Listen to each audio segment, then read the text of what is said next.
ConcreteJungle is a community project supported by Green Room 136. Looking for awesome bags for your urban carry? Check out greenroom136.com for urban bags designed and handmade in Malaysia. greenroom136.com. Music for this podcast is courtesy of Guitar Wizard Samad. Buy his album at asamad.bandcamp.com.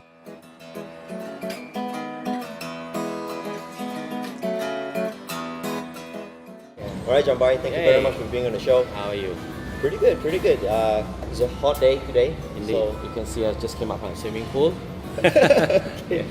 now today we're going to be talking about foreign exchange investment. Yep. And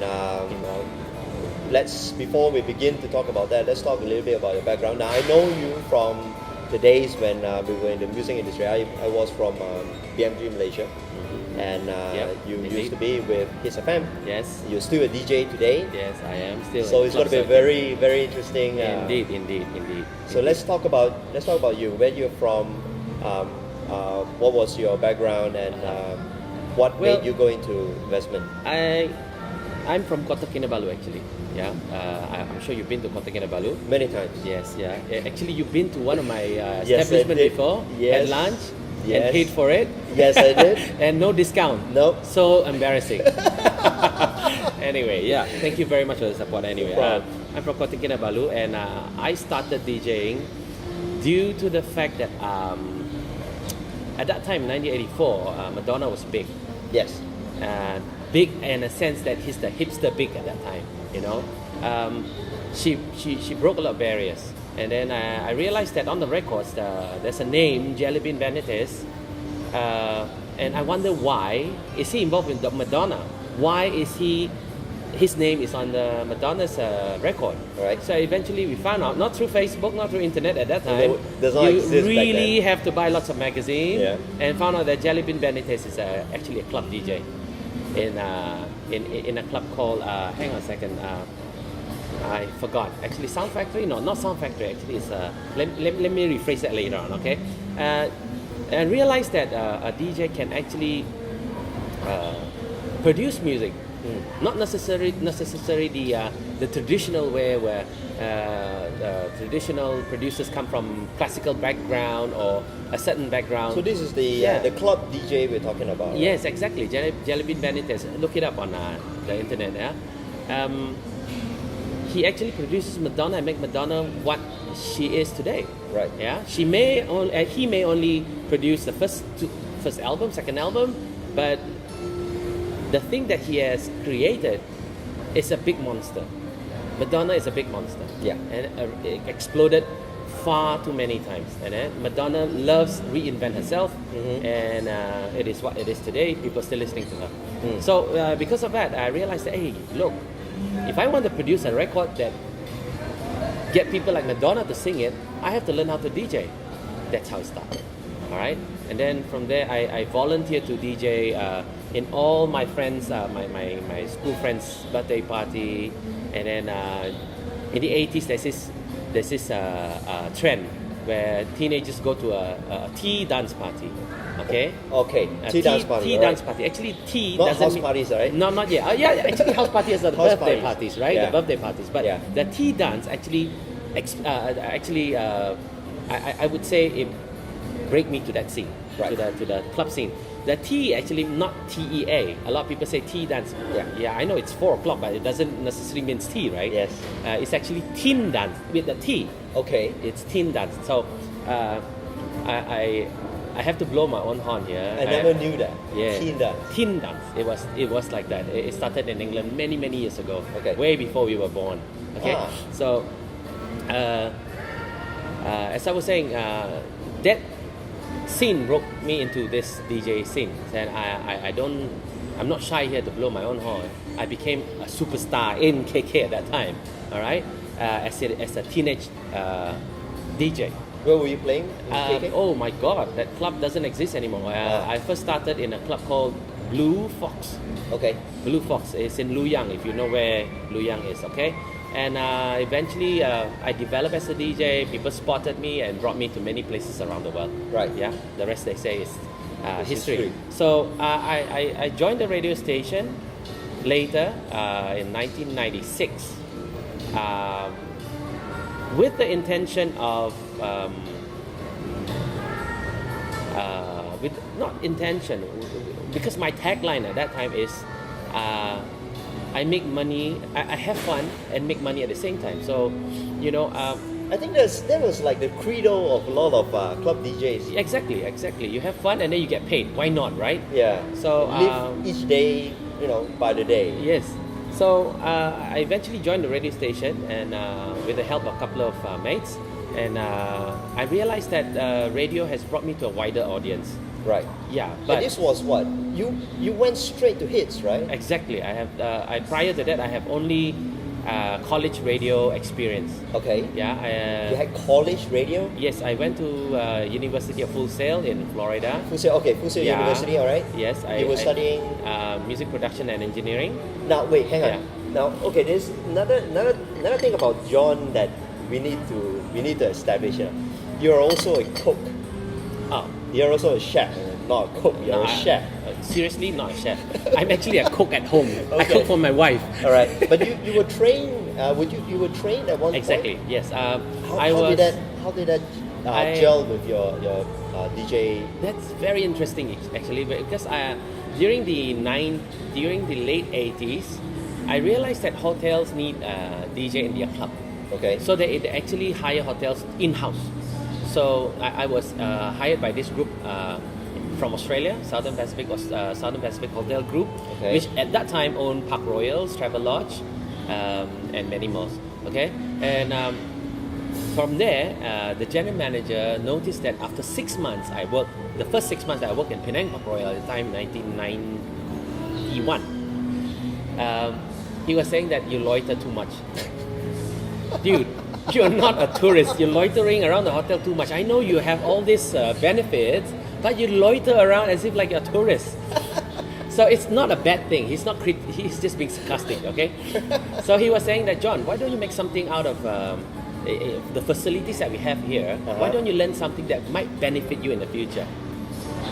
So I chose lifeguard actually, seriously, because I want to see the girls. I want to hang around with the girls. So he says that's not beneficial. Lifeguard is not beneficial. It's not a bad job, but it's not beneficial for a 21-year-old at that Right. time. So then he suggested to me, he says, why don't you go to the kitchen and learn how to chop onion properly? So I was, at that time, at 21 years old, it's like, are you kidding me? Yeah. You really, right? Are you kidding me? So I said, okay, fine. I take it as a challenge. Okay. Challenge, not our adult type challenge. Challenge is like, I prove you wrong, I cannot do it. Okay. Yeah, you get what I mean? So eventually I fell in love with the kitchen. Chopping onions? You fell in love with chopping onions? Yeah, or exactly. Do you know how to chop proper onion? No. All right. I just don't have the tool to show it to you right now. You see, look, the onion is Yes. a what do you call the line from top to bottom. Right? You cut this way according to the line, shift it, and cut the other way around, so you get onion chopped up in less than 10 seconds. Ah. All in fine chop. Okay. Try it at home, okay? All right. So that's what I learned, and eventually I learned how to roast stuff from whatever the hotel serve, and then I think I can chunk out a very good char kway teow because I stayed in Penang for quite some time with this hotel. Eventually that's how I got into the kitchen. I remember I had lamb stew, right? Lamb shank stew. Lamb yes. shank stew. It was Yeah. good. It was very, Thank you very much. It's very easy actually. Nowadays, lots of stuff on the internet, right? Yeah, that's right. So and a very nice massage by the Esplanade, which is the Esplanade still there? Yeah, they are still there. They are Right. still there. Yeah. Okay. It's unfortunately that I don't own the business anymore. Unfortunately, yes. Yeah, I came up with the concept after a visit to Kudeta in Bali. Okay. Where they have a deck chair that fits for 3. Okay. And then I add in another service, which is while you relax, somebody massage your leg. You know. Yeah. Yep, stuff like that. It's interesting. It was a very good concept. Okay. Yep. So you got into cooking. Then after that, you Still got DJing into, actually. Oh, during you were the- still DJing. Yeah, at night. So, but it's just, so it was a day job in the day. it's like a management training. Right. From the hotel. I'm grateful for that. Seriously, I'm grateful. Southern Pacific Hotel Group. Yeah. So you came over to KL to join Hitz. Yeah, I was with Hitz in I was with Legends, if you remember, in Kiapeng in 1990. Wow, legend. Yeah. Okay. So I was with them. I'm the opening team as well. And I left Legends for Penang Park Royal, the Southern Pacific Hotel Group in 1991, end of 91. And eventually I stayed with them until I joined Hitz. But in between the Southern Pacific Hotel career, they actually gave me a very good present for sticking around for 3 years. Actually, I stayed with them until 6 years. Wow. They sent me all over the places from Vietnam, Thailand, and Vietnam, Thailand. Okay, just these two, and Indonesia. That's right. That's how I ended up in Bali. Okay. From there, I was sent to Florida, as promised. If I complete my contract without hitch, they'll send me to Florida to finish up my studies, which is they did. They paid for everything, and I was in Florida for full sail. Wow, yeah, okay. the last 6 months. Yeah, why not?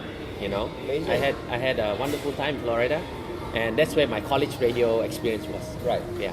Right. So, So is Full Sail University a very good university for the creative mind? at that time, yes. Yes. Now? Now is more on animation. Right. Yeah, because Disney used that studio Yes. to spot new talent. But I don't think nowadays it's my own opinion. It's not relevant to go to a university and learn something that you have to pay 10 times what you can learn on the internet now. That's true. Yeah. So what I realized that I mean I have a hands-on training on to make a very good records, but I realized that you don't need it now. If you have the interest, you just have to type a couple of words, and you get it done. The only thing you get out of Full Sail is perhaps the equipment that they have. Yeah, They're the very good, experience. The experience as a the roadie. camaraderie, you know, Yeah. the people that you meet, the same influence Yes. and all that. Exactly, but the thing about nowadays, if you listen to dance music nowadays,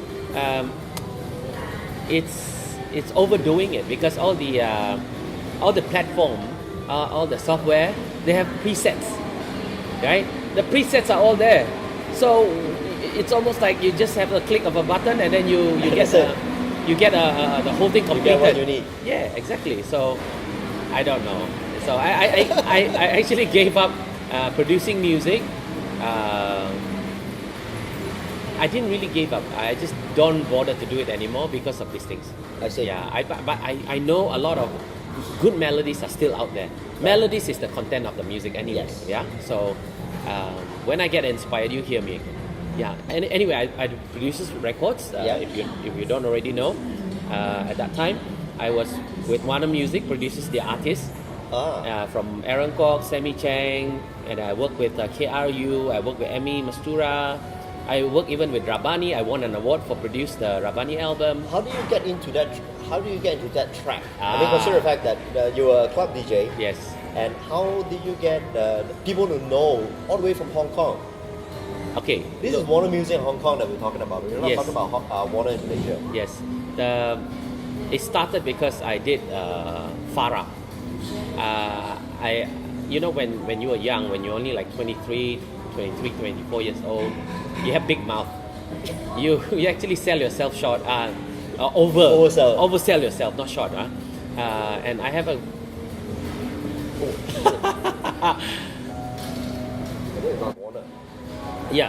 Big mouth. Yeah, I had big mouth, and I had some good friends that I met back in 1990 at that time. His name is Kelvin Wong. I'm sure you know him. So he was with EMI at that time. He was saying that, John, Kelvin Wong. you guys are DJs, produce music, man. So I was like, yeah, that's what I dream of, but I don't know how. So that's why I took up music engineering. Okay. And to know how to use the 8-tracker, 4-tracker, blah, blah, blah. So eventually I came up with a track called Raise Your Hands. It was produced on a white label at that time. I think I sold more than 1,500 copies. Okay. What do you mean by white label? Means I don't have a record label. So I print it myself via hard to find records in the UK. In those days, no internet. We have to physically write letter and send them a tape and say, I want to get this done. And then they say, okay, your production level is good. how many copies do you want to print? And The how many minimum copies? is 1,000. Wow, so you 1,000 had a lot of balls to actually Yeah. produce 1,000. Yes, I produced 1,500 records. So I'm not sure whether How many tracks with it? it's only 2 tracks. It's only 2 tracks. Okay. Yes. So I got an agent in the UK to sell it for me. Okay, and my Did you already have all this in mind? No. You know exactly what you wanted to do. No. So it was. It was when people say, "Hey man, make a records," I did. That's all, you know. And then I used the experience of the dance floor, what sound, and at that time I think is Tim Simonon from Bomb the Bass that did some inspiration. You know, Right. did inspire me to do this because if he can do it, I can do it. And We this almost is what the same- you read from magazines. Yes, This only was- from magazines. Again, this is pre-internet. Exactly. You have exactly. no internet back I then. have no idea what I'm doing, but I went to the studio and did it. And I realized that hey, I can do this a little bit further. I realized that our music industry in Malaysia needs some help. You know, after Okay. you realize that it can be done. You know, so when I came back from the from Florida, I contacted Kelvin and said again and said, look, dude, I have graduated. You have anything that you can let me have a practice? So Kelvin gave me a chance to remix Farah's track. So I did, and so on. Then I started involved with KRU's English album. I started producing Rabani. At that time, Kelvin was still with EMI. So all the EMI artists. And I nearly did Sheila Majid's song at that time, but it didn't push through. Not a new track, but a remix of her previous track, which I think I still have the floppy disk with me. But then again, yeah, you know. Floppy disk. Yes, exactly. Because those days, the synthesizers come with a floppy, Yeah. safe in floppy, right? Yeah. So that's how it is. I think one song I use about 50 floppies. you get what I mean? And we complain about installing Windows. Exactly. With Exactly. floppy. So yeah, and then eventually I, as my good friend Kelvin moved to Warner Music, he brought me along, and then comes another exec, Mark Lancaster. He actually he gave me a chance to produce Aaron Kwok and Sammy Cheng, to name a few from the Hong Kong artists. And then I eventually produced some local band that sounds like Linkin Park that sells in Hong Kong called Mumster, and also a Hokkien group from Penang called Dikazi.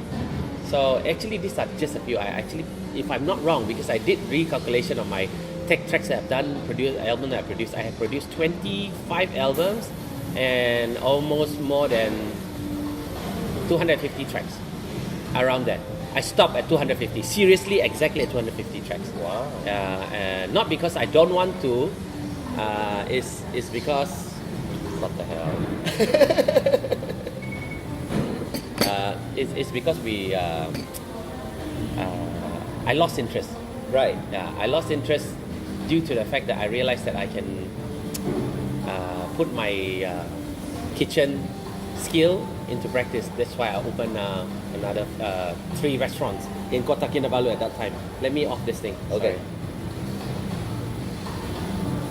This is number 1 sin to do it during interviews. I'm sorry.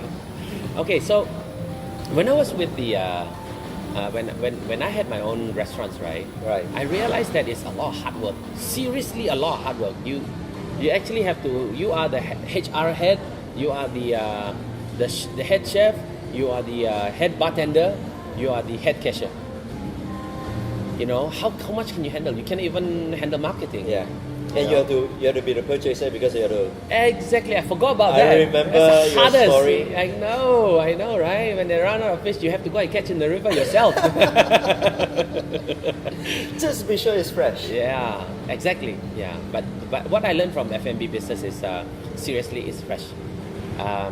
What is not fresh, you have to sacrifice it. Give it to, not throw it away, but give it to somebody's relevant that can make full use of it. It can be in the animals or your pet or whatever, you know, as long as it's been consumed. Yeah, that's not something that we learn. Everything you serve must be fresh. Yeah. One silly mistake of smelly certain things, you are out of the game. It Yeah. spread like wildfire, right? The Yes. bad word of mouth. Exactly. Then comes service. Sometimes you realize service is bad, but why still pack of people? Yes. It's the food. Freshness. Huh. Properly done. It's not about the service. A lot of people complain about service. Yeah. But if your food is good, they will flock around and your place will be full. So it's not a question of taste. It's not a question of how much MSG you put in. It does. It does. It does. The food, the quality of the food, MSG or whatever, that enhance it, right? Right. But what I'm trying to say here is not about the service. It's, Right. it's Okay, total it's the crap food. because people say, oh, the place service no good, but why you still go there, Yeah. right? Yeah. So, and then I realized from there, I said, oh, this is hard work lah. And then I was engaged with another company as a company director. I And wear this too was many the time hats that you at the time. completely. But hang on, before you went into cooking, you quit Hitz FM to go to Hong Kong. Yes, not Hong Kong. To actually focus on doing producing. So you were in KL all the time. I was in Hong Kong. I Right. was everywhere actually. In fact, everywhere. I was in Indonesia as well at one time because there's this band that needed my help. Okay. There's this another Cambodian band. I went to Cambodia for a while. Yeah, all sorts of places. But Right. Then after a while, you felt. I was in KL maybe 6 to 7 days in a month. I think. Yeah, it could be longer. Just yeah. to check, make sure that the lights are off. Yes, Then, exactly. okay, gotta go again. Make sure that my cat's still alive. Yeah, that's so bad of me. Anyway, yeah. So, and I didn't stop DJing at the same time. That's when I ventured into Philippines. A good Okay. friend of mine, a late good friend of mine, TC Chia, invited me to join him in Manila. At that time, 2003, he started his group called Big Fish with another guy called Domini back in 1997. The company existed in before 1997, but it was just a very niche market. At that time, Manila was full of R&B, hip hop, even until today though. But anyway, the movement that Big Fish started opened up the door for house music, trance into Philippines. So by the time 2003, my friend TC realized that it's about time that he go a little bit further. He took a lot of brands like Cream at that time, Ministry of Sound, blah blah blah, to Manila, to introduce to Manila. And I'm very, very, very proud that he chose me to be one of his resident DJ to open up for these parties and stuff like that. Eventually, what leads it to where it is today. And I'm very proud to say that I have a marvelous 11 years with Big Fish. Okay, and while at it, I was with a company, like I said, and the company deals with franchise. Okay. Franchise, and then when you were to buy stocks, as in like ingredients, because you franchise a foreign brand, you need to buy foreign material. Food material. Yeah, it's part of the franchise thing, right? Yes. So I realized that they purchase things at the right moment, at a timing that is make me curious. Then I realized it's because of foreign exchange. Okay, a lot of companies hedge like that. Okay. A lot of companies say, Yeah. "Oh, the currency is low right now. Let's buy a lot." Yeah. Yeah, that's what happened around the world. So it opens up my mind in a sense that, hey, people do this. Yeah. I mean, normal people don't. If I need it, I buy now. Yes. You get what I mean? But You if don't think, time the yeah, exchange. but if you think long term, isn't that beneficial for your company? Because at Yes. the end of the day, after the end of the year, your closing, even though it's 3%, 4% saved from the previous year, it's still a saving Yes. from currency. And 3 and 4% out of the entire annual profit or revenue Yeah. is a lot. When you talk about 500 million revenue, Yeah. And Yes, 3%, it does. that's where it start to yes. really. Yeah, that 3% can make you and me go around the world maybe 18 times. Yeah. For free. Yeah, something like that. So I got into that into foreign exchange because of that. And other than that, then I realized it triggers me at that time because I was like so difficult. I have to listen to my staff's problem I have to listen to my chef's agony. I have to listen to my bartender's mom-in-law's cousin passed away, that he has to leave, that I have to be the bartender for the next 24 days. You know, so I realized that it's not conducive. Yeah, maybe I didn't manage it properly. You know, but when you have a small business, you cannot afford to hire a general manager to manage it for you. That's right. You have to do it yourself. You are the one-kick wonder, we call it. Until, you know, you're able to gain enough revenue to and pay again, for that person. And again, my stupid brain encourages me to open 3 of that. So it was 3 at one go, right? Exactly. You have one at the Esplanade, you have one in Yes. another complex that was serving Thai food. Exactly, and another one in the middle of the city. And how do you manage to tear yourself to all 3 places? I'm not sure how I did it. So I did it. So eventually I gave up due to the fact that the revenue was good, but the cost was high. Okay. And then I look at my wife and say, look, is it worth it? Is it worth it? Do you really want to wake up and do this again? Exactly. So the moment that we woke up one day and say, I don't feel like going to work today. It's no longer fun. Then my wife, during that time, my wife came up with the idea of selling amenities to hotels. Okay. So I supported her, and she started that. Until today, she's doing very well. As for me, from then I realized that I want a business that doesn't the cost doesn't eat up on rental, staff, and other miscellaneous. Then what more is the best other than this foreign exchange? Okay, stocks. Yes, I did study stock, which I am still investing in stock nowadays. But the difference between stock is that it's more long term. Okay, you can actually, but in terms of small fry like me, we won't be able to make millions in 2 days. You need a lot of capital in order to see Exactly. So because a big return is in a very short period of time. yeah, you have to buy like 10 million shares in order for it to go up 10 cents in order to sell it, and you earn 1,000 ringgit. Yeah. What the heck? Yeah. You know, And on top of that, you need a very big safety net. Otherwise, you know, if you get burned. Yeah. And another thing about stock is you cannot short sell. Yeah. What is short sell? You know what short sell, right? Yeah, for the benefit of everyone. Okay. Short sell is like you cannot bet that it's going to go down to this price. While if the price actually goes down, you have to live with it, or you have to let go at the loss, or either that you have the sustaining power, you have to wait for it to go up again. Okay, that's the stock. But while foreign exchange, you can actually short it. You short, you make money. You long, you make money. Both ways you make money. So I think one of the best, to me, the business is still foreign exchange. Why I keep saying foreign exchange is good, because other than eliminating all the costs, right? You actually can do it anywhere, anytime, 24 hours a day. Okay, but I don't do that. I don't do 24 hours a day because I trade with a strategy that only requires me to check every once an hour or 2 hours or whatever. Yeah, and I live by the strategy. So you, after your 3 restaurants, after being a director for a franchise company, and you got to realize that foreign exchange is something. There's something there in foreign exchange. You're no longer into what call this, music production, but you're still DJing. Yeah, I still do. You still go to clubs and all that. Yes. And I don't go to clubs actually. Okay. Sorry. Only to DJ. I need to DJ. Only to Look, work. I'm 44. Come on. You go to clubs. You know when we were young, right? We look at one uncle coming to the club. What do you think? Exactly what we are right now. You know, I don't want to fall into that category.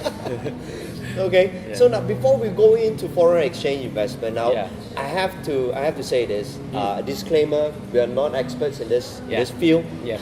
And whatever is discussed here today is based on John's experience, many years of experience, many hours of looking at the screens.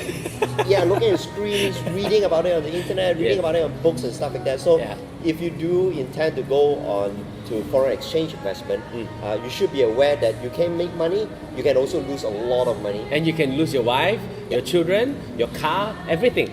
Yeah. And you need to pour in a lot more time. It's just, instead of, more than just watching a 1 hour special talking about this. Exactly. In fact, why we're talking here right now here is I want to explain to all of you that to get educated first.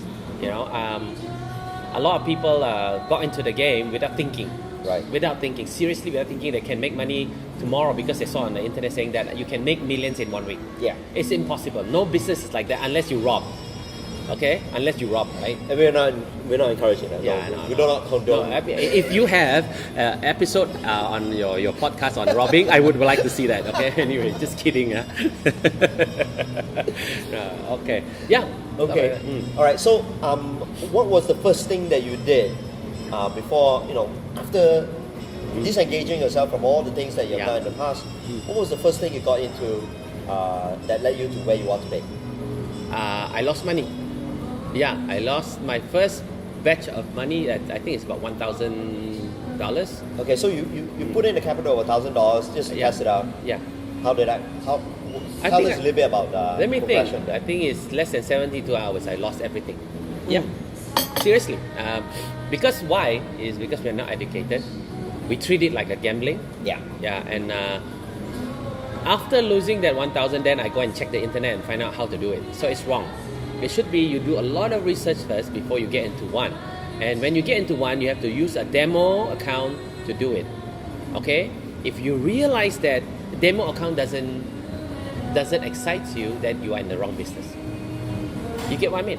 Because if you're in a demo account, it can be boring because it's not real money, right? Okay. Yeah. So if you realize that by playing not real money is boring, this game is not for you. Okay. Okay. I still go back to demo once in a while when I have a losing streak. If I lose like more than 3-4 trades in a row, I go back to my demo account. Okay, to find out what is wrong. Usually, it's not what is wrong with you. It is the market telling us you are wrong, I am right. So we better stick to my trend. So it does humble you a bit when you do something wrong, and then just back off. Just back off, take a breather, which really, really can help you, and open your eyes again and look at the bigger picture, and then go back to micro. Yeah, that's a foreign exchange. So going back to the gym, just to calm down. Yeah, going back to the gym, cooking. I love cooking. In between my trading, right? I plan what to cook for the night to impress my wife. It's like, in fact, I like cooking because it's like mixing. Yes. Whether Christina Aguilera mix well with Britney Spears. Not that I play their songs, but it's an explanation, So yeah, so cooking is something like that. Yeah. So let's get back to foreign exchange. Let's get back to foreign exchange. So I mean, the fact that I'm sure all of you know what is a foreign exchange. Yes. You go to a money changer, mama money changer. It's between you and the currency that you want to buy or sell. Okay. But in the foreign exchange world, it's more pairs. There are more money for you to trade instead of just Malaysian ringgit against US dollar. Okay. Okay, because foreign exchange works on pairs, one against each other. Okay. Let's say I want to buy Japanese yen. I want to part how much ringgit in order to get this much of Japanese yen. So after that, if Japanese yen were to go up or to go down, how do I short it or how do I long it? How do I buy it or how do I sell them? Okay, so let's go with all this terminology. Yeah. I think a lot of us are, especially me, I have no clue what the hell is short and long. Okay, long is to buy that pair. Okay. Short is to sell that pair. Okay. Okay. So a lot of people think that foreign exchange is like stocks, where you buy and then after you buy and then you sell it. Yes. Foreign exchange might be a little bit different. In fact, either one currency is a buy, either one currency is a sell. Okay, it works in pairs. Usually in a form of euro against USD. Just an example, USD versus Japanese yen. These are the standard ones, not the other way around. Japanese against USD, but is the other way around, which is USD versus the Japanese yen, euro versus the US. So the first the first currency symbol, which is the euro against the US, means 1 euro equals to how many US? How much? Right. Yeah. So if your indicators telling you that euro gonna go up, in a chart it will show that the movement will go, the price will go up. This is a forecast. Yeah, I mean looking at the chart lah. Huh? Okay. Yeah, that how to look at the uptrend or how to look at it is a downtrend. You need indicators anyway. So when the euro prices go up, obviously US is weakened. Okay. Yeah. In order to do that, in order for it to happen like this, is every day there will be economic data come out to show whether euro is economically stronger than the US today, or blah blah blah. Okay. So obviously, if euro go up, obviously they are doing well. Right. If the US weakens, which obviously the euro will go up. That doesn't mean that US cannot strengthen within the next hour or next 5 minutes. It's all due to the fact that data releases and fundamentals. Okay, from the fundamentals news released every day, traders from banks, central banks, to commercial bank, to retail traders like me, we will decide how to interpret it. Okay, but I don't interpret it. My strategy is not to interpret it because I am a sheep. I follow a leader. Right. I follow a shepherd. The shepherd is the trend. If the trend say go north, I go north. If the shepherd say you go down south, I go down south. That's the best strategy. Trend is your friend. Which is not the case when it comes to stocks, because you know someone could actually be manipulated. But foreign exchange can be manipulated too. Where recently I'm not sure whether you're aware of fixing LIBOR rates, yeah, where central banks come together and few executives come together and say, look, hey, we put up the rates today at 20 cents so that tomorrow we can put it back together again. It can be done, but it's not as wide. What do you call that? That's the word for it.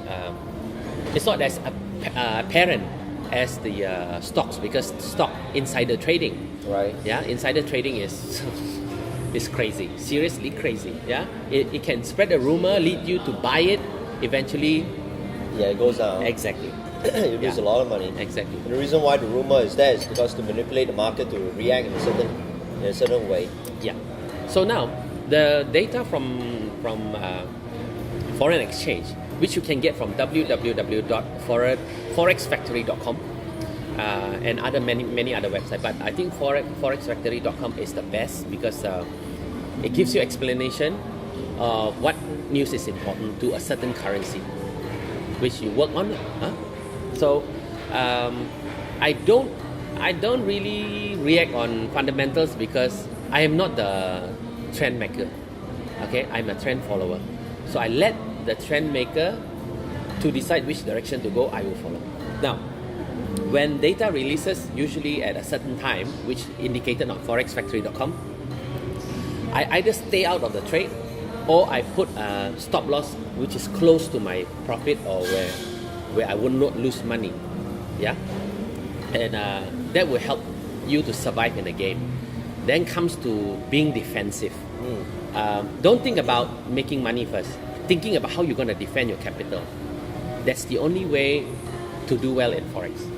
So how do you understand what I'm trying to say? The defending part. Yeah. When you enter a trade, you try to make a stop loss which is quite close to you, comfortable for you. My idea is 2% of what you have in your equity. In other words, don't be greedy lah. Yeah, the equity, let's say $5,000, $5,000. 2%, you're willing to risk it. Lose it, never mind. It doesn't make you feel bad because you can fight another day, right? So this 2%, you have to stick to it. If you lose more than 2%, you are in the danger zone. So per trade. So that 2%, leave that stop loss at the 2% from where you enter a trade. When the direction of the trend goes your way, which is maybe you gain maybe 20 to 40 pips in pips is points in percentage. That's how we measure our profit. Okay, when the pips go down to a certain level, maybe like 20 pips, your stop loss will go to your break-even area automatically, which you can set on your platform as known as trailing stop. So when you go to that break-even, that means if the price U-turn for whatever reason, you will not lose anything. That's being defensive. Okay, so when another 20 points achieved, that means you already got 40 points. The break, your stop loss will go to the next 20, which if it U-turn, you already actually make 20 points. That's how you're being defensive. A lot of people don't use this because they think it's not interesting enough, and it's boring. If it U-turns, I wasted my time. Yeah, right. You only waste your time. You didn't lose on your stock, isn't it? If you were in a shop to own a F&B or even own a stock, you cry when you have stock that cannot go out. Yeah. You're not being defensive. You're being, you forecast it wrong. So essentially, you're having the same mentality as owning a business. You have your inventory. Yes. You have to figure out the inventory has an expiration date, right? Yes, exactly. You figure out how to get rid of it. Yes. So you must be defensive. You must be defensive in Forex in order to survive. The game is about survival. It's not about being rich. Seriously, after I learned 7 years I've been in this business, the first 2 years was really bad. But I didn't give up because I think that why can this guy next door can do it and I can't? I was too proud to ask that 2 years. I was too proud to ask people how to do it. I tried to do it myself on the internet. No, the internet full of crap. You know that, right? Yeah, but to find the right strategy for what you are doing right now is like a needle in a haystack, So it's very difficult. So what I suggest the new beginners is to find a strategy that suits you first. But how do they start to begin with? What's the first few things they must do? Download a demo platform from the broker. From the broker. Yeah, from the broker. And then the broker's website normally has a basic guide, a beginner's guide, how to run this software. It's called MetaTrader 4. There are TradeStation. I use MetaTrader 4. And from there, if you know how to use the platform, they will teach you how to use what indicators, what kind of oscillators or blah blah blah blah blah. So whatever fits you, stick to it. Practice on a demo. If you win 3 months in a row, that doesn't mean that this month you win, next month you lose. No. It has to be 3 months in a row. Okay, straight in a row. You are ready to put your first money. This is still based on demo we're talking about, right? Yeah. So you don't invest any money at all. Don't just do make that. Sure that it's like playing a game. Yes. Making sure that you win this game 3 months in a row. Yes. 3 months in a row. That means you got the strategy right. Right. Okay. So if you try to use 20,000 strategies in one go, it won't work. You have to find a strategy that is the most comfortable to you. Okay. Because in Forex, right, there are time frames. Some people bet on 5 minutes, some people do it on 1 hour, some people do it daily. 5 minutes means in that 5 minutes, the price go up or go down. Okay, then in 1 hour, I prefer 1 hour because I don't have to stress. Because price go up and down, it is settled at a certain level in that 1 hour.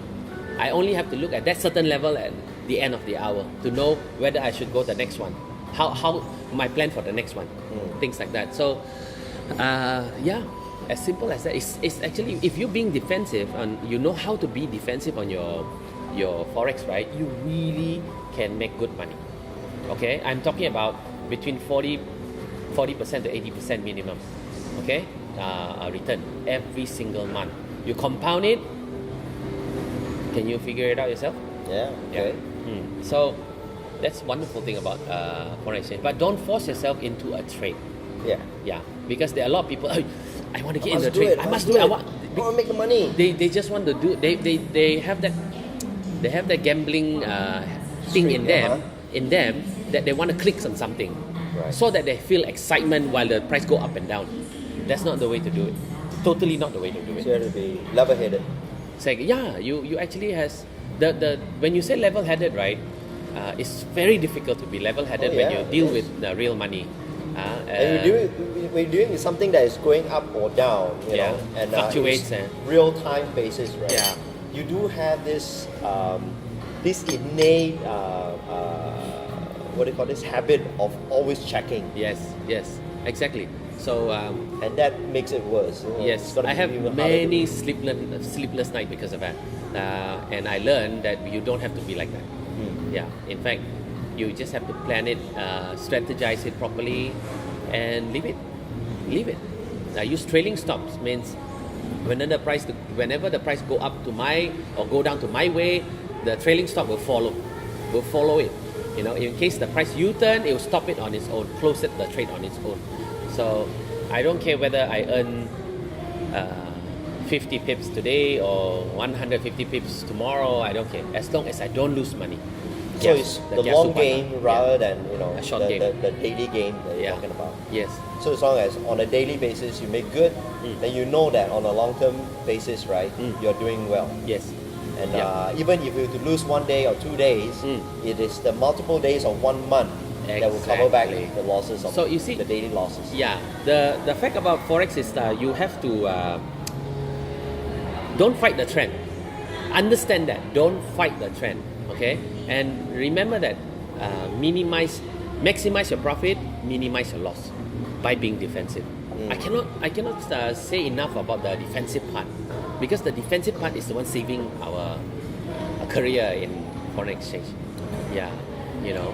And when you first started, don't quit your day job first. No need. In fact, that's why I said there are certain timing that you can focus on. There are a lot of people who work during the day, and then when they go home, they spend from 8 p.m. to midnight. That's when the New York session and also the London session clash. During that time, that's the best time to get into the trade. The first half of the day for them. Exactly. You know, when the action is at full force. Yeah, that's where two tidal waves meet each other. You know, so that's where there are movement, there are volumes, and you need volumes, right? Yeah. So I think it's advisable to me. It's advisable to tell people that it's a very good business to get into. Yeah, it's just whether anybody got that gist to do it is another thing. Yeah.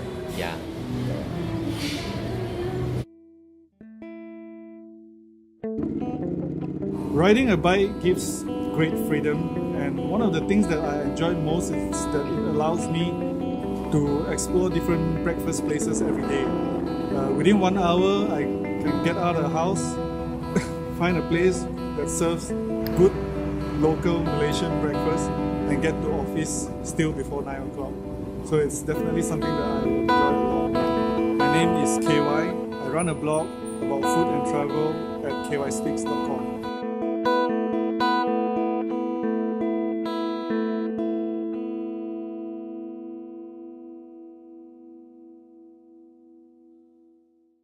All right, let's talk about year one. Let's talk about what were the challenges of year one when you're getting into the game. Okay. And you do not know head or tail. You don't roughly know what's happening. Yeah.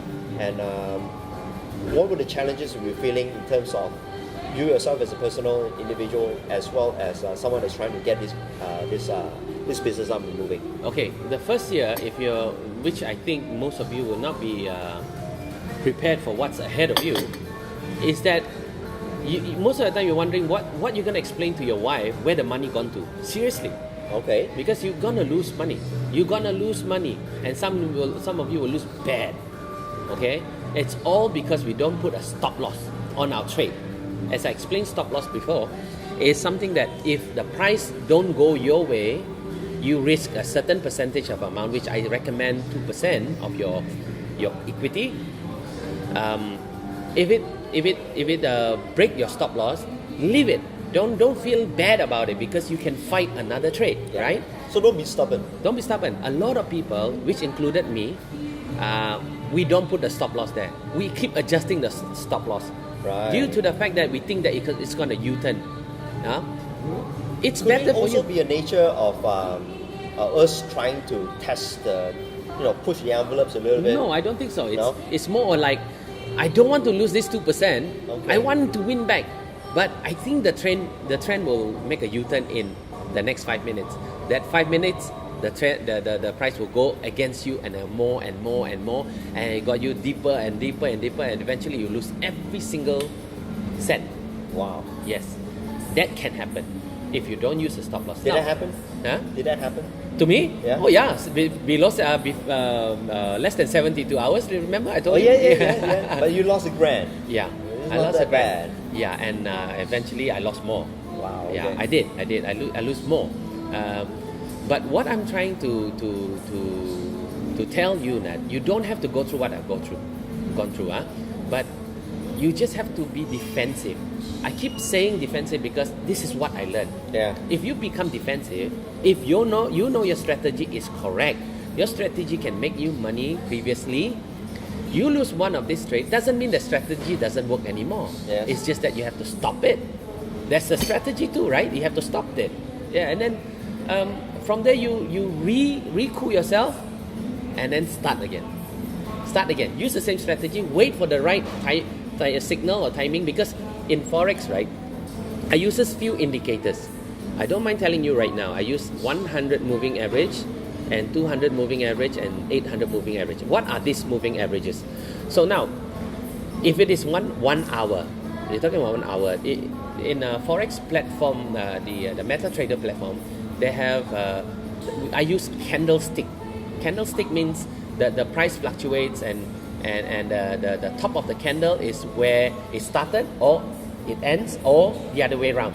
Okay, so it can be candle. It can be very can be confusing about candles, because candles is the doji candles. We call it the doji candles, are invented by the Japanese to say, okay, look at the price right now is at 3 ringgit. We're no longer talking about physical, actual, literal candles, right? No. It's not. It's a We're chart talking candle. about the chart, Yeah. the peaks and all that. Yes, exactly. Okay. So the Japanese created doji candles to calculate how much grain they have. Okay. I have 3,000 grain right now today, and end of the day I left 2,005. Okay. So the candle from this top, it may drop to here because 2,005 was here, and 2,005 from the bottom. So there is they sell 500 grand of seeds or whatever. So they use this candle to know how much stock they left. So in a foreign exchange, we use that as price level. Okay. The forex community adopted these doji candles so that you can see if it is inside there's color, that means it's a downtrend. Inside is no color, background color means the currency went uptrend. And this candle is reflected on the application, on the dashboard that you have. Yes, it does. So I use these candles, average of this price on the candles, right? Means the stock that you have, your average stock that you have, divided by 100. So it forms a line. They call it moving average. Okay, with this moving average, right, you would know whether it's an uptrend or downtrend. Okay, I don't mind sharing you the secret. If it is above 100 moving average, that above the line, that means it's a buy. Right. If it is it's below, strong. yes. If it is below the 100 moving average, it means a sell. As simple as that. Okay. If you want to know more, you can actually join me on my Facebook page, LJK Inc. Okay. Why LJK? Because I'm thinking it's actually lekas jadi kaya. You get what I mean? It's hilarious. You know me. I'm always take life not so seriously. Okay. Yeah. So it's actually LJK. That's why I'm thinking what LJ. It's actually lekas jadi kaya. That's me. Okay, but it's not your initial lah. It's not your name. No. Okay, so you can join me there. If you don't know where it is, you can ask Patrick. I think he will. I will give a link on it. Yeah. On the site. Okay, on my page, I always explain to people why I do this, why I trade this, and why. So you may have a better picture of how it can be done and how to do it safely. Yeah. So also in that page, I talk about other investments. Recently, I'm so excited about Airbnb, the business model, which we may talk about it later lah. So I from that that time, the first year, I lost money. In fact, I did win, I lose, I win, I lose. So there's within that year, I didn't make a single cent. You know, I get excited when I win. When I lose, I feel very, very miserable. So miserable that I don't want to go to my restaurants. You know, yeah. Why? Even though you lose like $20, it's just our nature. We don't want to lose. That's why the word kiasu game lah, right? And also because you're so emotionally attached to it because it's your first year, second year. It's the honeymoon period of the trade. Yes, true. In fact, I believe the losing part is very dangerous emotionally. Right. But if you know how to detach yourself from it, realize that you have a stop loss of 2%. That means, if I lose 2% only, nothing wrong. If you can hold on to that attitude, you'll be fine, because you can fight another trade. Yes. Yeah. So I always believe that if I lose 4 trades in a row in a day, which is possible until today, I still lose maybe 4 trades in a row at one time, I would just go to the gym, do my cooking, and irritate my wife. Or the other way around, she irritates me. Either way. So yeah, I mean, you get distraction to get over it. And then I love football because when the commentary comes at the end of the match, they will say, we'll try to forget about this game tomorrow. We are looking forward to the next game. That one always work on me. Right? Managers, they lose 6-0, but they don't dwell on, it's that stupid Rooney's fault or whatever, but it's not. They say we look forward for Tottenham Hotspur, we make sure we trash them the next game. And then the other opponent will be like, oh shucks, I'm so scared. Yeah. So I like that. I like that strategy. I hold on to that strategy. Emotionally, it can wreck you. Because look, if you don't have a stop loss, what happened is 50% of your equity gone. Not 2%, but 50% of it gone. Aren't you panicked? If you stop it right now, you lose that 50%. You lose that half of your equity. Right? And is it easy for us to get so invested into the game that we completely forget what we have and at the end lose our pants? Oh yeah, of course. If you have the habit of you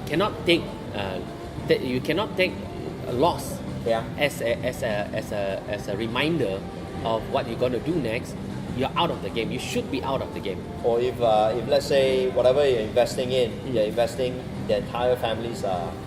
That is bad.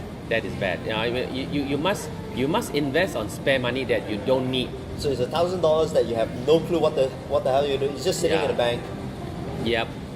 You don't need it. In fact, after that 1,000, I never put any more 1,000 from there. No more. So you roll from there. So you're basically putting in the 1,000 as a capital. No, what I mean is, I never put another 1,000 amount of 1,000 or more anymore. I start the next few rounds. I start with $100 or 200 or 300. Okay. So I eventually grow, and yeah.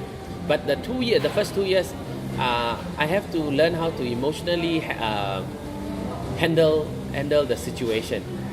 It's not easy when you have losing streaks. But now, with the 2% stop loss, right? I don't feel a pinch. Take my 2%. Who cares? I lekas jadi kaya anyway.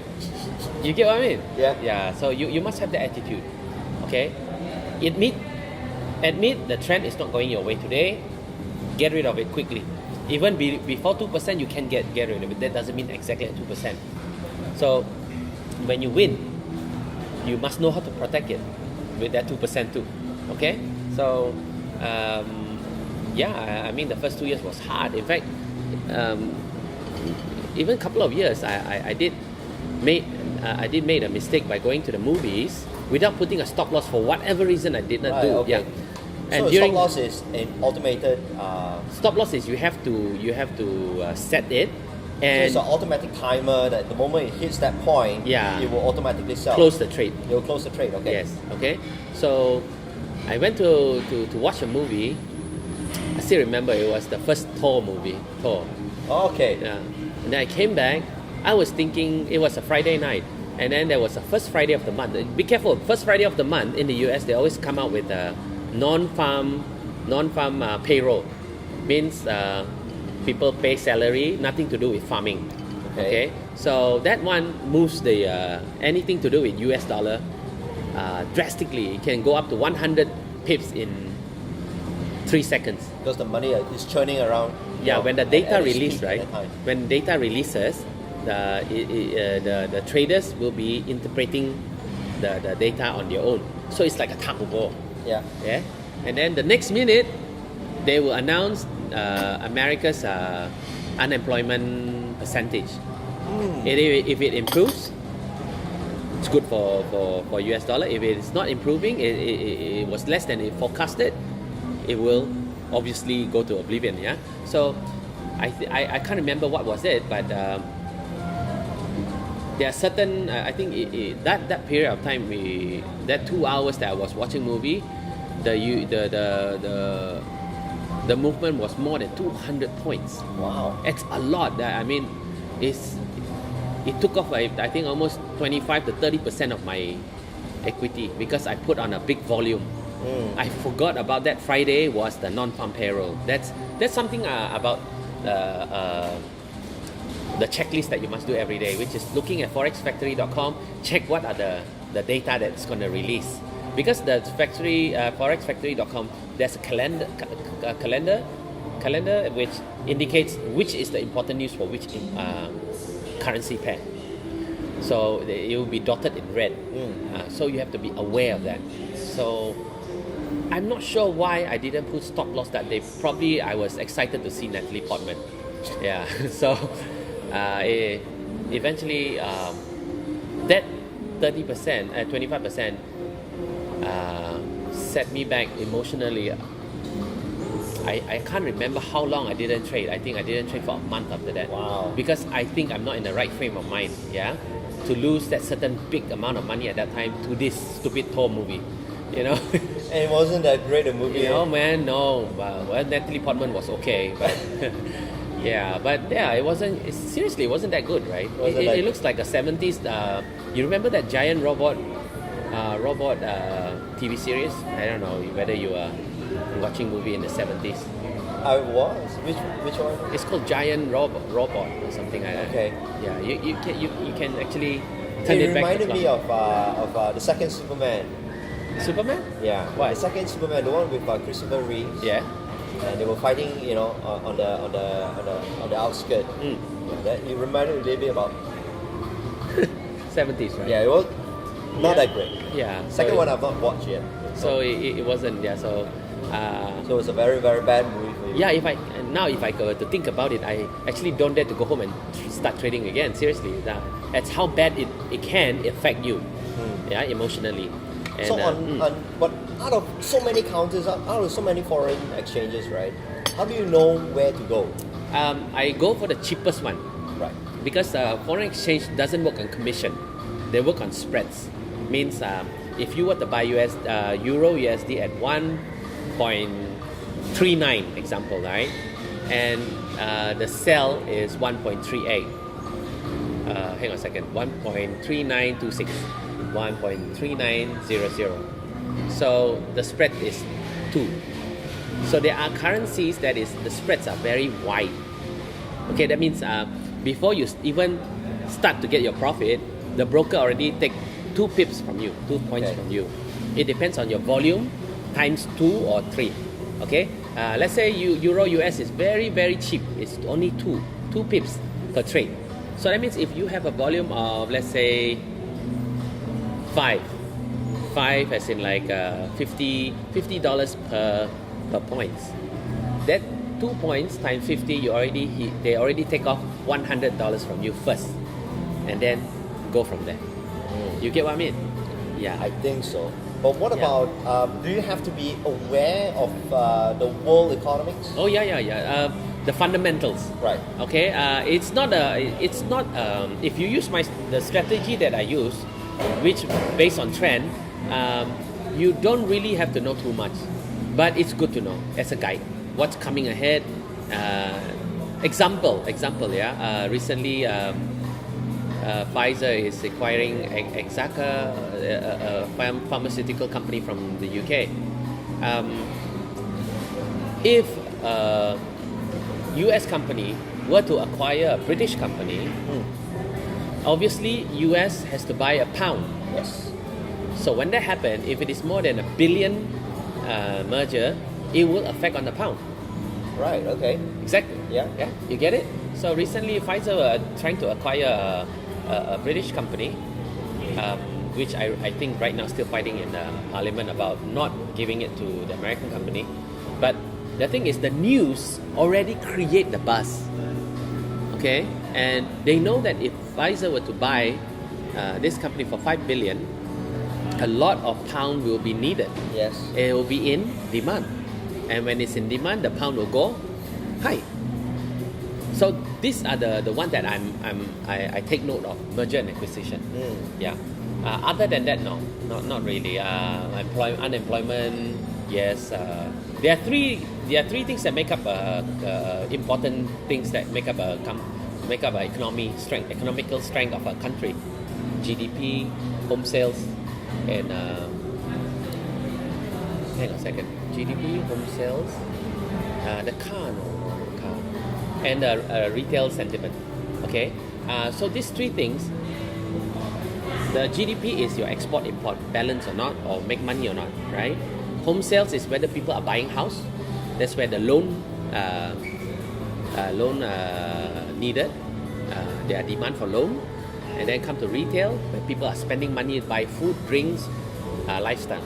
So when things like this increase, obviously the economy is improving. So now at the moment, after 2008, right, US is still in a recession.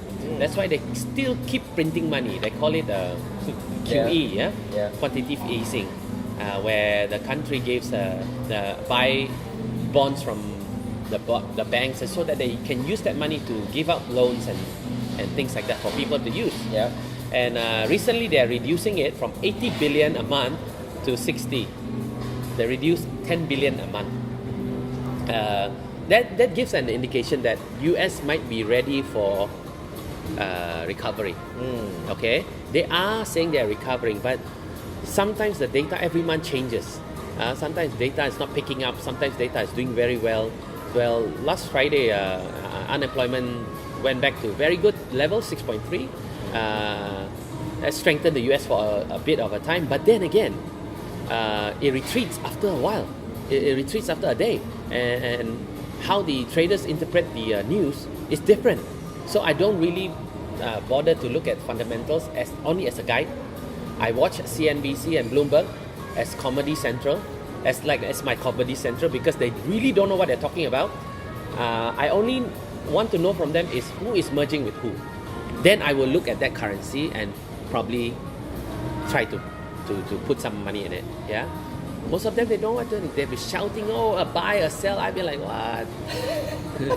I like it. It's my comedy channel. Yeah, seriously. I love watching Bloomberg and CNBC, especially CNBC. Drama, dude, drama. Shouting there. It's just hilarious. Yeah, but I still watch it though. So on hindsight, what are the benefits that you feel that you have gained out of getting into the trade? Getting into forex trading, business, I don't have to listen to other people's problem. Right. Yeah, I don't have a rent to pay other than my own mortgage. You know, I realized that I start thinking investment more important than anything else. The money that I get from forex, I invest on properties. Right. I made a mistake buying a nice car at one time, but I think I learned my lesson. I don't think car it's a liability. Car is a liability. It doesn't make you money. Yeah. I mean, if you do sales, maybe car is a leverage to help you to go from one place to another place to meet your client. Yes. But I know how to filter what is right. What is. You all of a sudden have a goggles to see which is asset, which is liability. Yes, I do. So I realized that after knowing this business, I know how to filter them, and what is important and what is not. Yeah. So what is to invest, what not to invest. How to look at the interest started like how to look at undervalued company, undervalued apartments. How to get a loan out of it. How to manipulate the situation. Yeah. So, So you also have do you also have a holistic perspective over the economy of the country as well as a whole? which country are you talking about? Malaysia or We are having recession. One thing about a country you can see whether the country is having recession or not is when our interest rate is high. Malaysian interest rate is high, 3. Yeah, a lot of people say no, but US is very low, 0. It's because they're having recession. We are having inflation. Sorry. Right. Wrong. Right. Yeah. So when we are inflated, our things are very expensive. Yes. Yeah. So as our interest rates, okay. Look at the US. The interest rate is very low, and they are fighting recession. Yeah. So I think we have to be aware of interest rates. Interest rates play a big role in our life. Yeah. Yeah, you know, from purchasing power to attract foreign investment. Agree. Yeah. So in order for Malaysia, I know Malaysia why they put up the interest rate is to encourage foreign FDI. to come in, yeah. So that people would think that it's worthwhile to invest in Malaysia. Yes. But the balance is not right now because our inflation is very high. Our salary is not reflecting that, and a lot of people are suffering. Yes. Okay, and that's why you should get into forex. Free money. Oh. Just kidding. But I think pretty much normally I'll ask the top three things you would Yeah. suggest to a person who wants to get into the trade. But I think you've pretty much covered a lot of that topic. But let's talk about on a very holistic perspective. You know, after so many years of moving from one trade to another, Yes. what were the top 3 things you will tell yourself in the thick of things? You know, how to move on. As in, Let's say you're into a trade or into a business and things are not going well. What would be the top 3 things you would tell yourself to get yourself to move on to the next okay, level? the word is maximize your profit, minimize your loss.